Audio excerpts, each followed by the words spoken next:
Hello, everybody. My name is Alex. I'm here from the News Stack. I'm a journalist and an AI fanatic. I'm very glad to have everybody here. Today, we're going to go deep onto vectors, tensors, and how tensors in particular can improve AI search. But to help us get through all that, you don't just want to hear from me. So I brought a couple of friends with me. I have Zohar, a strategic pre-sales lead engineer over at Vespa.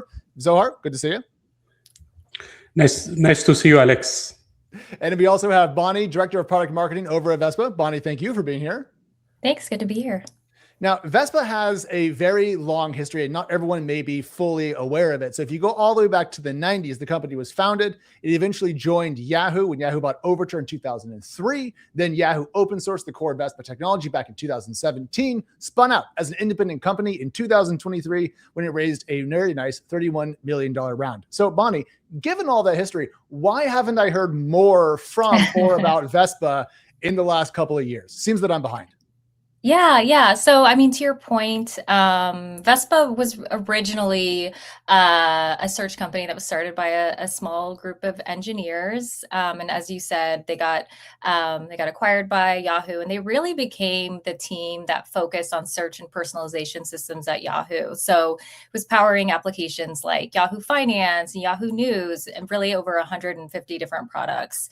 So, obviously over time, as demand grew in the market for these real-time high-performance retrieval engines because of generative AI and all the AI hype that happened, the team decided to spin out because the foundation of what they were built on is really what will make these applications succeed. So, so in many ways, Vespa's kind of evolved alongside the history of search itself, but I would call it like a very well-kept secret until now. So now we're continuing to build awareness. So as a company, relatively young, but as a product, a solid foundation. So for a little bit more context, tell us about how Vespa evolved from a kind of open source big data serving engine into an AI search company, because I think we need to understand how we got to vectors if we're going to discuss their limitations and moving beyond them. Yeah, absolutely. So just to kind of take a step back, so Vespa is an AI search platform. And when it was built, it was really built for accuracy, scale, and performance. So since the beginning, it has focused on unifying vector search, structured data, and advanced ranking into a single system. So when you think about these AI applications today that require retrieval augmented generation, recommendations, personalizations, and even agentic workflows, those all depend on high quality retrieval. So if you look at, the history, like Vespa's history, it was designed from the ground up for high performance and large scale workloads. So Vespa has supported vector search since 2014, and it was never really bolted on. So when you think about the evolution of search, from keyword search to similarity search and all of that, you can see that there have been the wave of new systems, right? So we have the traditional search engines that recently started adding vector support, vector search kind of getting added on there. Then you have the traditional vector databases that came out, and then realizing that, they need search as well. So they're adding on search. So you have these kind of two places where these systems start, right? So they were built for one thing. They're bolting on and trying to keep up with the advancements in AI. But Vespa has always been part of a hybrid model. So even when they were building search from the very beginning, they took a very different approach. It's not based on a Lucene engine, for example. They've been supporting vectors since 2014 and combining all of that in a single engine. So that's really what's important when we look at the limitations of vectors, because Vespa has this long history in working with hybrid search and vector search. We've been able to uncover a lot of the limitations and really go beyond what vectors offer and able to offer more. Let's go over some of those shortcomings, because you've been working with vectors for now more than 10 years as a company, quite a long time. So where have you found the weaknesses, and how do those manifest in kind of like real world business examples? Yeah. I mean, so Like vectors are great, right? Like when you want to do a similarity search, nothing wrong with that, especially if it's not super complex, right? But one of the key challenges that come from using vectors is you do have limited support for combining structured data with rule-based filtering.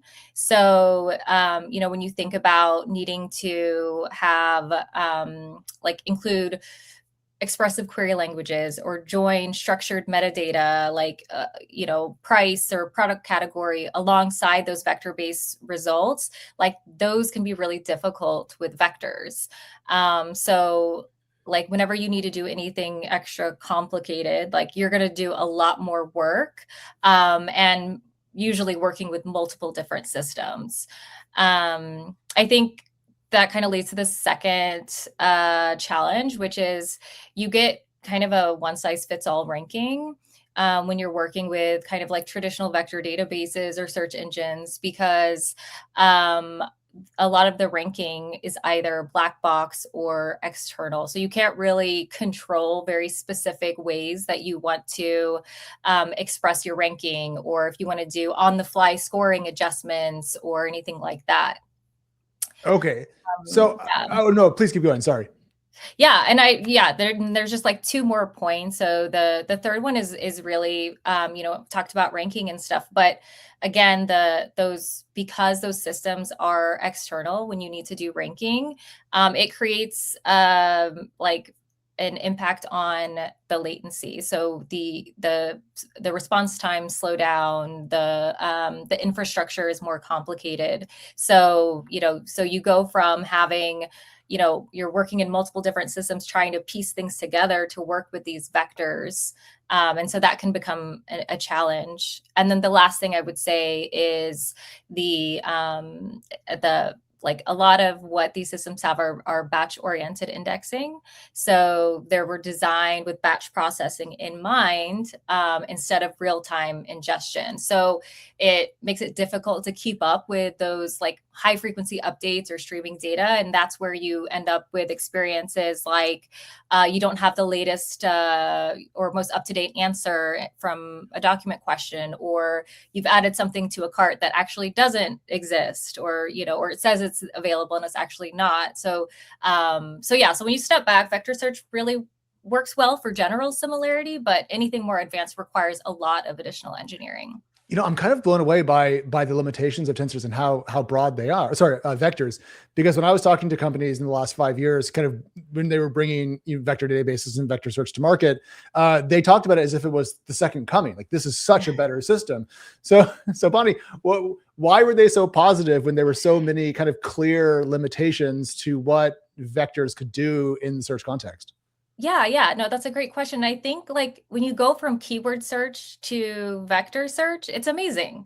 You can do a lot more, and it's a lot more flexible, and you can do a lot with it.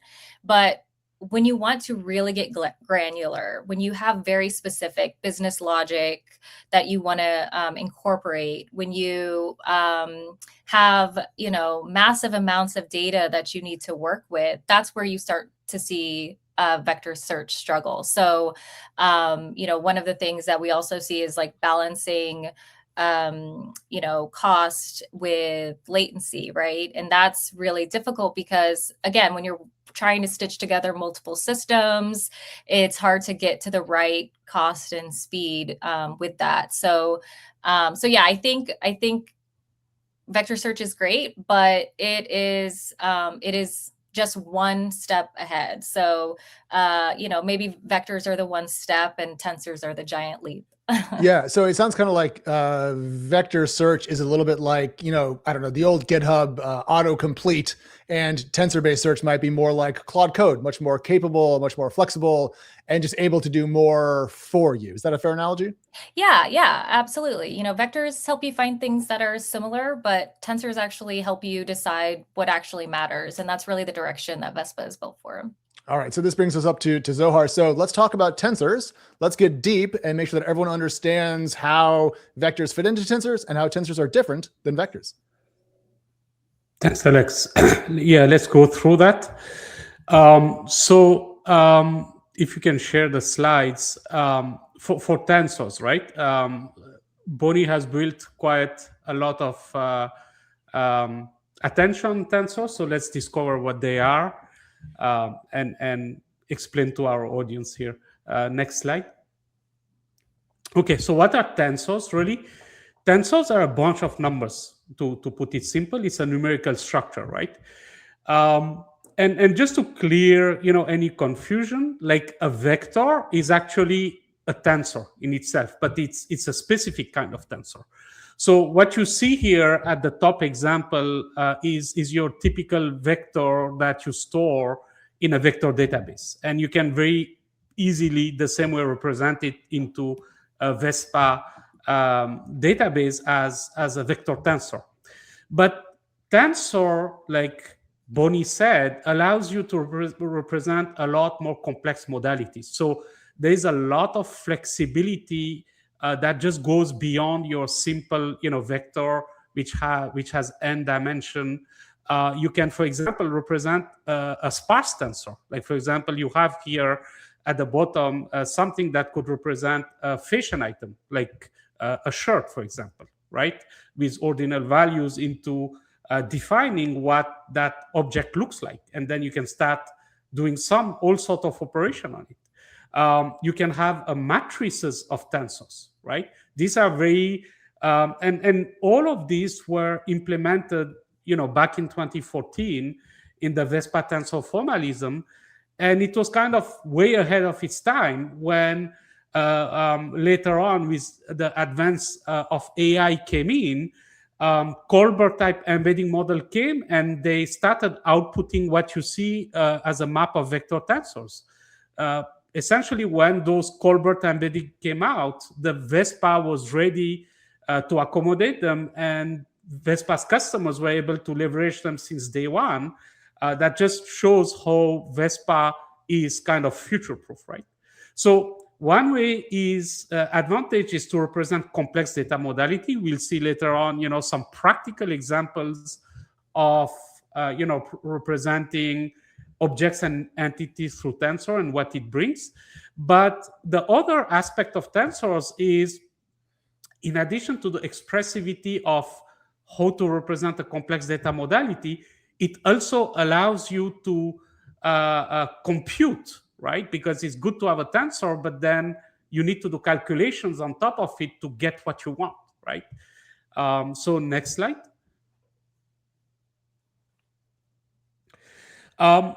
So the Vespa tensor formalism, right? As I said, it's a numerical structure, but it's unifying dense and sparse dimension, right? So that means that you can have a sparse tensor representing attributes. It can be a matrices, it can be a vectors. So it's a unifying framework in that sense. Secondly, a lot of people, like when we talk to them, I realize that they think that tensors are actually complicated and it's going to be a pain to move away from vectors into tensors. But it's quite the contrary, right? It offers you two things. Number one, strong typing with name dimension. So, without getting too mathy here, essentially you can write formulas that are very intuitive to understand, like, reduce tensor A times tensor B across one name dimension. So it's intuitively understandable by someone who has done high school math, right? So it helps a lot, right? Like when you compare it to similar platform where they built a lot of scaffolding to accommodate this kind of data representation, the way you model and do operations on those is quite intuitive in Vespa.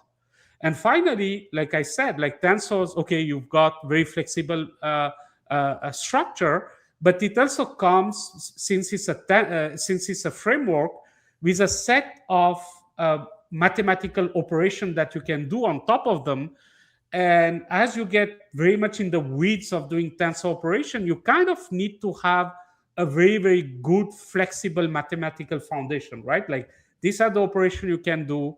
You can easily understand them, as you can see, like in that formula in the second box here.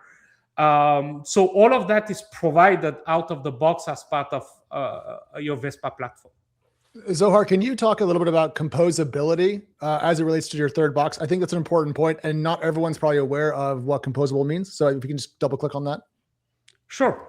So for example, composable means that you can do operations and compose them. So for example, let's say on a vector database, you might do a similarity search, right? And the box stops there and you cannot do anything further, right?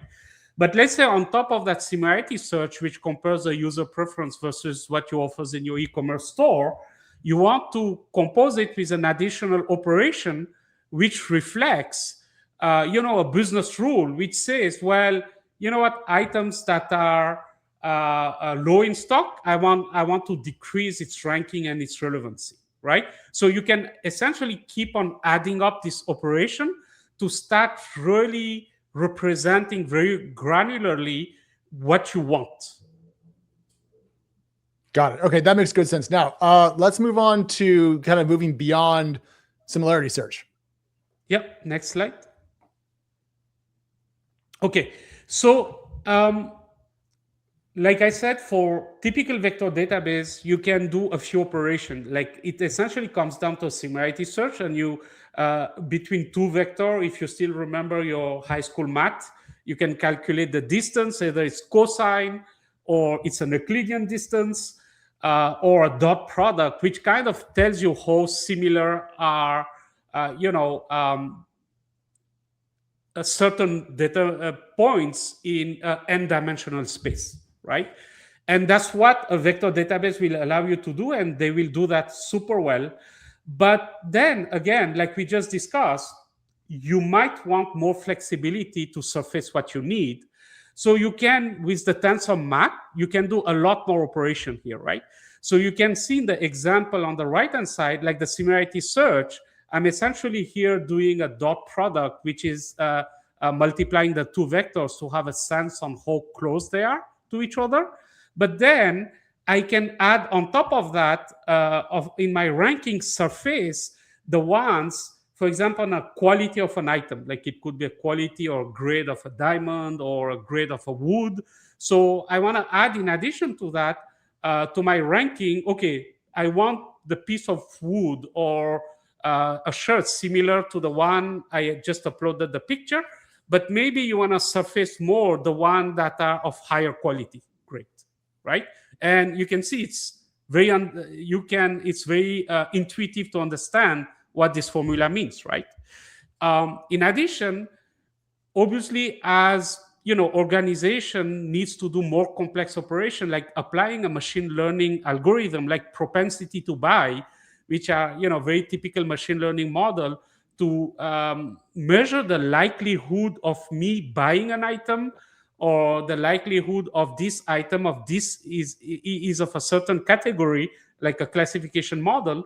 Then I can have this machine learning model directly as part of my ranking algorithm, and I can then start doing machine learning inference while I'll do my retrieval, and while I do my inference directly as part of the tensor. So you might ask, well, can't I do that with a vector? Well, you first of all, this ranking, you cannot do it with simple similarity search. This is a more advanced mechanism, but a tensor might allow you to express a certain number of dimension and feature of your ML model. So again, a lot of flexibility in expressing what you want to input to your machine learning model. And finally, this is a question that we get often is, okay, so you are doing all this complicated calculation, but at the same time, you're claiming to do them within millisecond response time. So how does this happen? Well, we do have a multi-phase ranking where we break down operations in the initial operations where you have to search an item out of billion of items. You kind of do them on a set of operations that are computationally not expensive. Like doing a similarity search is very quick. Like CPUs are optimized for that. Modern platforms are optimized for that. But after you've isolated the top, let's say 100 items out of your billion items, you can afford to go more granular and apply more expensive computation to be able, because you are now only doing it on the top 100, right? And Vespa allows you to lay down multi-phase ranking in up to 3 phases. So I want to double click on the price point here, because I think a lot of people are worried about being compute constrained or just overspending on compute. So Zohar, your point is that they can apply different quality of models to different parts of the work. So that way, by the time you get to the last 100, then you can apply the max intelligence to that to make sure you get the right results, but you don't have to spend that much, I don't know, token cost when you're going from 1 billion to 100. Is that right? That's exactly right. So Vespa is really built at its foundation as a very scalable platform. Like we discussed, its DNA goes back to Yahoo. And it was built for internet scale. So that means, billions of documents, millisecond response time. So the design point is to make all these things happen at a very, very competitive price point. And so people that are going to go scalable. So people that want to go from vector to tensors don't have to worry about it being cost prohibitive on the compute side. Okay, cool. That's a question that I had, so I'm glad that it's actually not a problem for people. Yep. All right, next slide. Okay, so this is just to wrap up, right? And we've discussed many of these points. Flexibility. So like we said, a single formalism for everything, right? Like whether you have a sparse tensor, you have a vector, you have a matrix, everything goes within the same formalism using, the same kind of syntactic way to represent them. And they will run within the same engine, right? You can express any business logic, like we saw with the example of the ranking function. That's where it comes to apply certain business rules, certain, rules when you do your, for example, protein comparison or similarity search, for example. You want to do certain operation which are just beyond just doing a similarity search. And I would say one of the main advantage of Vespa is that it's a unified platform, right? So you don't have to have a separate machine learning inference where what typical customers do when they have a vector database, a lexical search, they will do the retrieval, and then the candidate set, they will send it to another system to do the ML inference and do the re-ranking outside the retrieval platform. When you do that, you kind of lose a lot of flexibility because you are doing your ranking post-retrieval, so you might be missing some items. It's also very complicated to do changes to this system because what can break one, what can enhance one can break the other. And the third is because everything is happening in a unified system using a unified formalism, well, you can do things faster, right?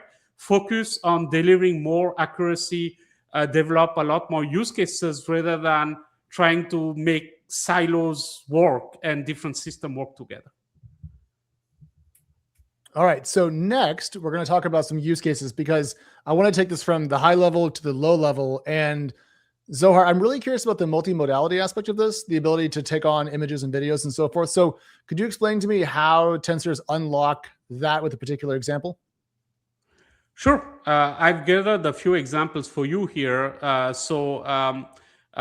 Maybe we can show the slide.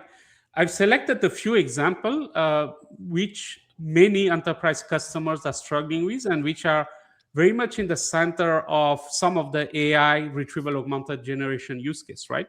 So the first one here is a visual document with a Cole-Pally embedding model, right? So doing retrieval on complex document is a very widespread problem. So let's say you are an enterprise and you have all kinds of documents, financial statement, research article, you name it, PowerPoints, all kind of PDF. You as a press organization might have that. And you want to build a RAG system which is able to retrieve an information that might be buried in a histogram or in a pie chart, right? And you want to serve it to your AI so that it's able to tell you, well, how well is this, for example, waste type recycle? What is the percentage of waste type recycle for this municipality, for example? So when you represent it with this kind of embedding model, you are essentially creating 1024 patches of your each single page of your document. Each patch is represented as a vector. And the tensor allows you to represent the 1024 patch. And then when you do your retrieval, your query terms are getting compared against the 1024 vectors that are part of these tensors. So you get the most accurate, you are able to surface, first of all, not only the most accurate page, which will have the answer to your question, but also point to the particular piece of information and patch within that page. This technique, this would work with images of any type, for example, or is this more just for documents that have both text and graphical representations on them? They will work with complex document and images as well. Okay. So that's one example. We can go through maybe another example here. So this example is about personalization in e-commerce, right? I just spoke to you about a sparse tensor, which is kind of very intuitively understandable. So this is where we're saying, well, tensors, they're not that complicated. So here you can see that any product attribute, if I'm an e-commerce store, today I can use some sort of a large language model while I index the data into Vespa to very quickly analyze the image and surface key attributes. I can have my set of attributes and I can say give an ordinal value to the key attributes of this product. So you can have, like, for example, you have this pair is black, so the score will be 1. It has, long heels, so score of 1. And this looks like more like a complete form of formal shoes, so score of 1, right? And then you can index all your items like that, like through this sparse tensor. The beauty of it is that the same formalism works for a shoe, for a shirt, for a drill, for a car. You can represent everything through the same kind of sparse tensor, and it will just have a bunch of different attributes. And the way you are able to leverage that in an e-commerce store, for example, is to personalize the result when, for example, you go in your favorite, e-commerce shop, right? And you are shopping for shoes. At the beginning, that website doesn't know anything about you, right? So in typical e-commerce, this is called a cold start problem, right? So how can we know what you are after and what you are looking for?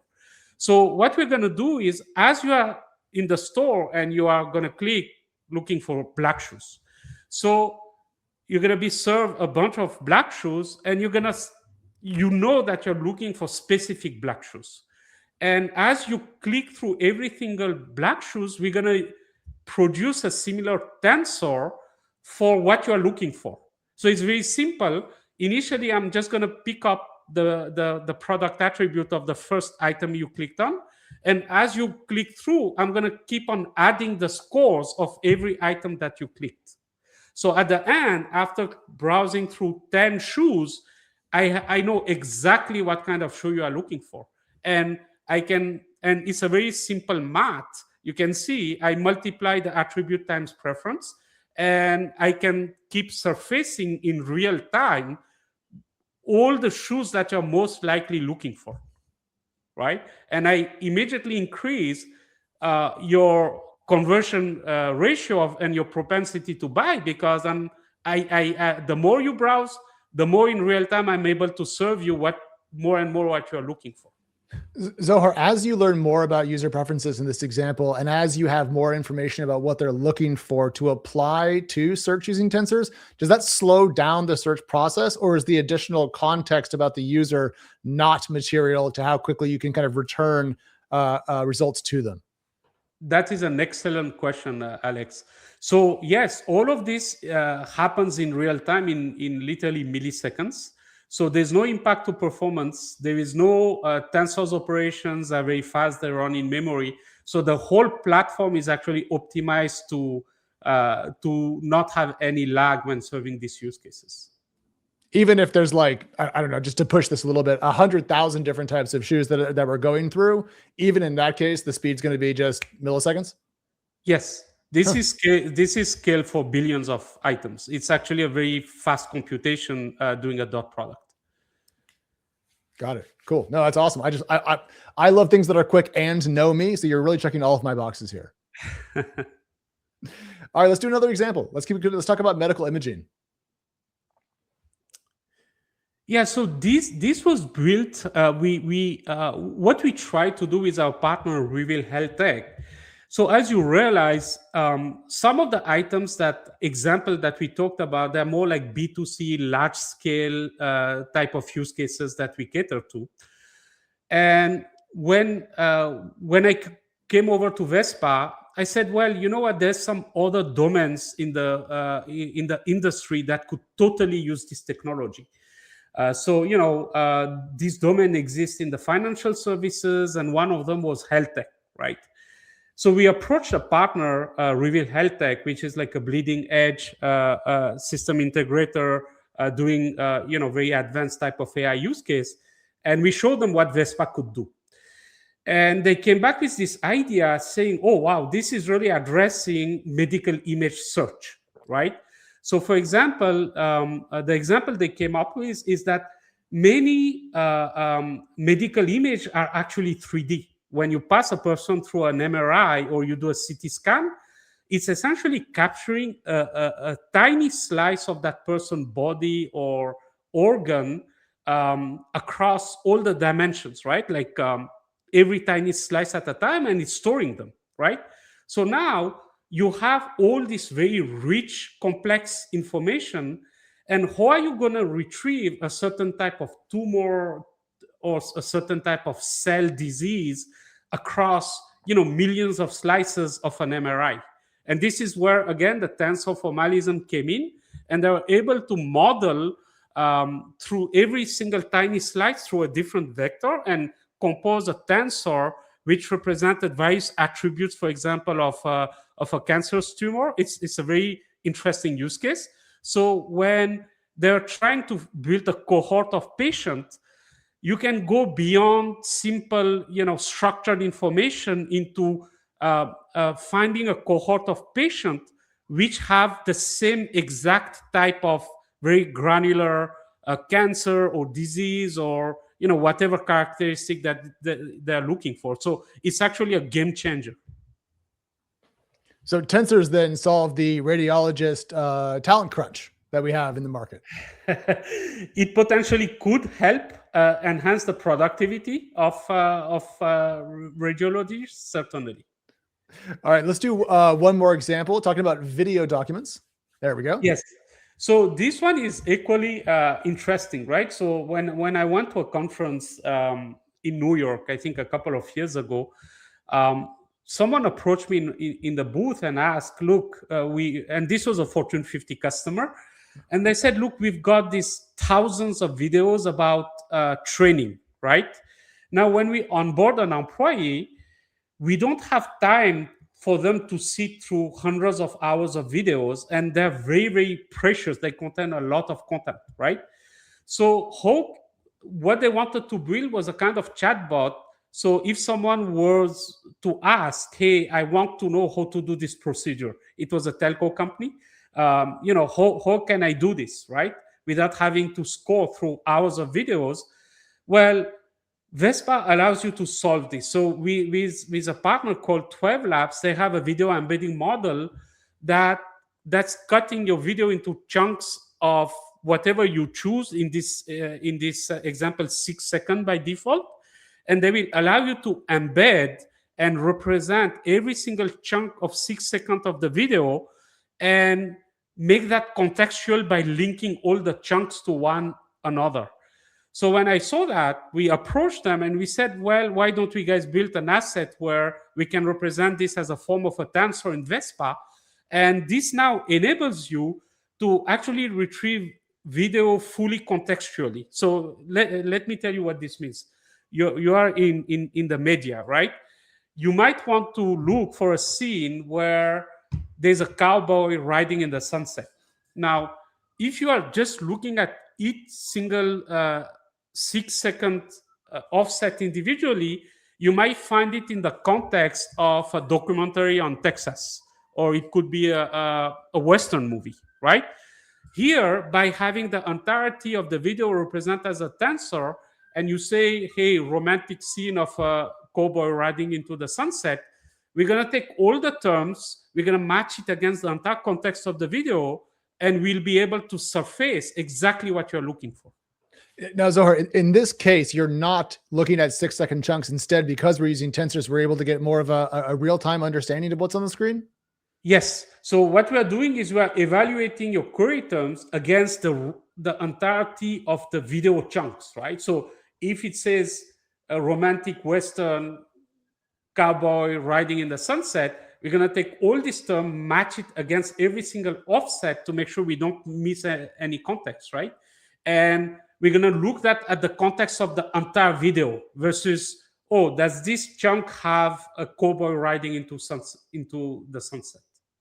You know, Bonnie, this makes it feel like what we're talking about here goes really far beyond the enterprise and instead actually ends up touching everything from Hollywood to social media. Yeah. Yeah. And to that point about, the video search, I think the cool thing is, let's say you're searching across 1,000 videos, the result isn't just going to show you which videos have the scene, but you can get the exact timestamp of exactly where in each of those videos you can see whatever your search query was. And we do have, examples like demos that you can kind of try out and see how it works. And I think that is getting dropped in the chat there, but yeah, so a lot of different use cases, and really, it's like I said, it's the foundation for developing any of those AI applications that you need, and tensors really unlock a lot of possibilities that vectors don't. I have a question about tensor formalism that we've been talking about, which seems to be very kind of foundational to having these systems work. Talking about, images in the medical context and shoes in the e-commerce context and videos in the corporate context. Zohar, can you explain to me how the same tensor formalism applies to those seemingly very different examples? Because to me, they're sufficiently differentiated as to need probably a different schema, but I think I'm wrong about that. So if you could just talk me through it, I'd love to understand that more. Yeah, that's a very fair question, Alex. I think it all goes back to the flexibility of the Vespa data model, right? Essentially, with the tensor formalism, you can represent any kind of modalities, but it's not just a tensor. It also comes with the entire schema. Like you can have n number of tensors in a Vespa document, which is how we represent, an entity or an object in Vespa, right? So for e-commerce, that would be a product. For medical imaging, that would be a patient. And it's not just a tensor. It's, every single other structured attribute, textual attribute, and it can be n number of tensors. Like one could be, for example, when you take the e-commerce use case, one tensor could represent the semantic representation of the text, like the description of the product. Another tensor could be representing the image, so I can enable an image search, right? So this is, you nail it, you hit the nail in the head here, is across all the industry and use cases, you have the flexibility to really represent and model the data that you want and be able to surface it the way you want. So then if I'm a company today, I have a lot of information, a lot of data. I want to apply these techniques to it. I have, let's say, vector search set up. What are the steps that I take to go from kind of my vector reality and get myself, my company, my data, and my AI applications ready for my tensor future? That's a very good question as well. It's a question that we get often, okay, this tensor, it's cool, but right now I'm using my vector database. So how do I do the transition, right? And to be fair and honest with you, like with all this flexibility, it can be perceived as complex, right? Or that's too much. I don't need that today. But what we say to customer is whatever you are doing in your vector world today can be transposed easily one-to-one into Vespa, right? So a vector is whatever model representation you have in your vector database can flow into Vespa almost as is. You will just need to change the keyword vector by tensor. That's basically it, right? But once you have that foundation set up and built, then you are kind of future-proof, right? Like the Colbert multi-embedding example that I was giving you earlier, they can think about slowly evolving their use case in terms of, applying business rules or represent additional complex modality, or do they could, for ranking, they could do a similarity search that they're doing in the vector database.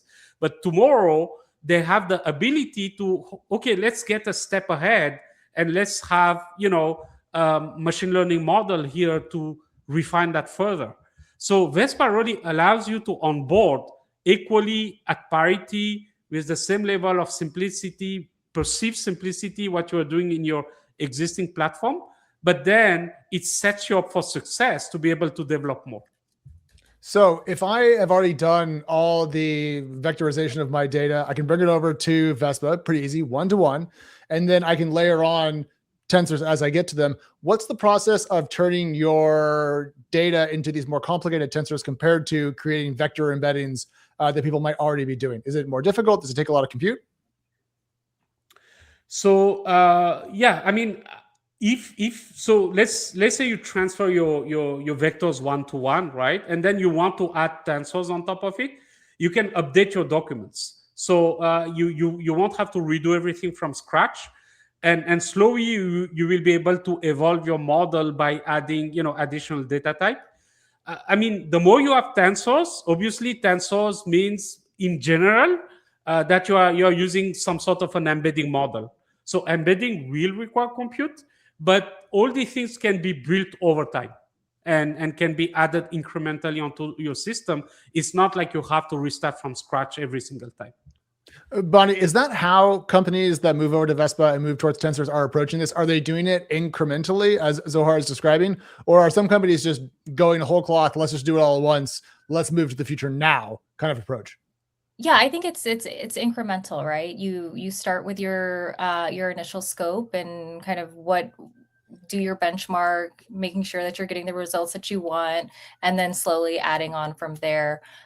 We do have a few customer examples I can walk you through just to give you, we talked about, Zohar talked about a bunch of different use cases, but we can share the slide with the customer examples. So I think everybody knows Spotify. Spotify's a good example of a customer that uses Vespa. One of the big challenges that they had with their podcast, so we index every single word of every single podcast, right?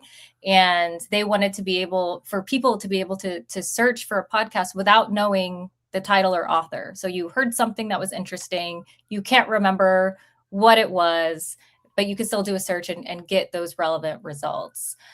Perplexity is another big one that I think a lot of people should know. They're one of the fastest growing AI search products out there. So they do, as of last year, over 22 million active users, nearly 800 million queries a month. And as you can imagine, indexing the internet and having that kind of throughput requires a backend that doesn't pause, right? And so Vespa is what's underneath Perplexity. And then a couple other examples. Metal is a really cool use case. About 95% of the retrieval that happens on their solution is handled by AI agents, not humans. So their agents are doing multi-step reasoning in real time. But the cool part about that and where the tensors come in is because tensors can support multiple object types, like you can, like the documents, the people, the activities, and the financial data, but also the relationships between them. And that was what was really important for Metal. And of course, there's a couple of other examples in here as well. Vinted from an e-commerce perspective, Ravenpack from a financial data perspective, and then Clarm is another one that does agentic AI. And that's one that they really want things running live as well, in real time. So, yeah. I don't know which person this question is better for, but it seems that we've talked about how broadly applicable tensors are, how many different companies can use them, the different use cases for that. So I want to flip it around. For whom is this not a fit? Do you guys talk to customers and occasionally be like, no, this is not for you? So what's the other side of that particular coin? Well, I would say if your application is very simple, like you don't have a ton of content or you don't have a ton of complexity, maybe you don't want to put in, the time into learning Vespa. But anything beyond basic similarity. You'll want something more advanced. I don't know. I would say, Zohar, you have more conversations with customers being on the pre-sales side. Yeah, that's a good question, Alex. So I think to Bonnie's point, right? When you look at Vespa's customers are essentially of two categories broadly. They're the ones that are monetizing directly on relevance, right? Like, what the product that they built essentially needs to provide relevant result. Otherwise, they don't have a business to begin with. So for them, they need Vespa. They like, there's no other option. The second type of customers is they built a differentiator into the product due to Vespa, right? So when you take, for example, Spotify, I'm a user of Spotify. Like, I open the app, it shows me the content that I exactly need. The stickiness is there.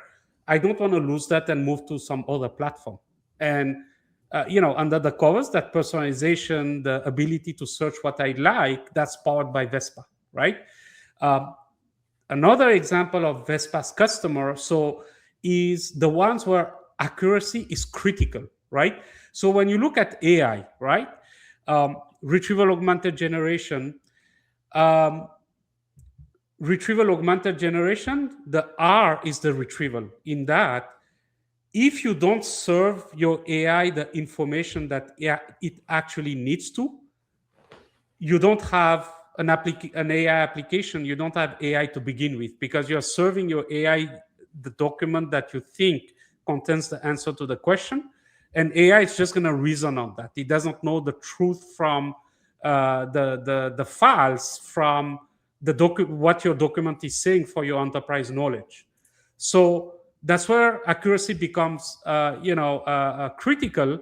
And customers will come to us saying, well, even if my use case is not high scale or, a large B2C scale, like we saw for medical imaging, you certainly understand the absolute stake here in being able to serve the right information to any of the AI application that is building on top of this. So in the RAG context, all the AG depends on the R. So if you start off with not the right information to bring in, you can't do good work with it. So you have to have your foundation in place, therefore tensors. Okay, no, that makes sense to me. Can we talk more about the tensor formalism point? Is that a standard that Vespa is going to bring to the market? Kind of how, I don't know, Anthropic brought NCP out and then everyone kind of adopted it and became kind of the de facto industry standard? Or is this more of a Vespa specific approach to tensor formalism that will compete with other offerings from other companies in the open source world? Okay, I can take this one. So the Vespa tensor formalism is built into our product, and our product is open source, right? So anyone who wants to take a look at it, who wants to use and experiment with tensors, can certainly try it with Vespa. But it's not an independent offering as a formalism. We've published, and I think this link was sent in the resources. We've published a research paper. Our documentation is here to understand what that formalism is. But its main intent was to power, retrieval and ranking in Vespa. I got it. So it's a Vespa specific piece of technology as part of the broader open source package, but you're not going to currently break it out from the Vespa package as a whole, Zohar. That's correct. Yes. Okay. Well, I got one more, Bonnie. I'm going to put this one over to you. We've been talking a lot about why people might want to use this, but I'm curious about the AI search market as a whole. My guess is that it's growing pretty quickly, given that there's this much demand for improvements to the products that power it. But what can you tell us about AI search and its growth as kind of a market category in the last 6 months, and then also where Vespa sees that going perhaps in the next 12? Yeah. So I think what we're seeing is that an AI search platform is really what's needed to take these applications to the next level. So kind of hinted at this in the beginning where, you need that really strong foundation. You need that good retrieval. You need the accuracy. You need the speed. And those are the things that you get from a platform, right? An AI search platform. So we're seeing this as something that is really a kind of a new category where we've had AI search, but the platform that has all of these things together is what's really needed, because the more you continue to stitch systems together, bolt on things, like it's going to add a lot of technical debt and slow things down. So I think we're going to see a shift to moving to keeping things in one platform to help things run more smoothly. So it sounds like big market demand, and the way people have approached this has been a little bit lacking. So probably we're going to talk a lot more about tensors in the next couple of years. Yeah, I would say so, because that's where the market is heading. I mean, based on what's needed, that's what you'll have to use. Yeah. All right. Well, I hope everyone now understands vectors, tensors, how they relate to one another, and how they fit into the AI search use case. Guys, this has been fantastic. I learned a bunch. I really appreciate it. Bonnie, before we go, where can people find Vespa on the great wide internet? And I guess, Zohar, where can I find the open source material? Yeah, so you can go to Vespa.ai. That's our website. And Zohar? Yeah, on Vespa.ai, you will find links to a Slack channel where you can find support. There's a bunch of interesting blogs discussing the actual use case that we just presented here. So yeah, just go in there. If you want to talk to us about a use case that you are regarding tensors, we'll be more than interested in having the conversation. All right. Well, I'm Alex. This is the New Stack. This is Vespa.ai. This is Tensors. This is Vectors. It's been a treat. We'll see you all next time. Thanks for coming. Thank you. Thank you.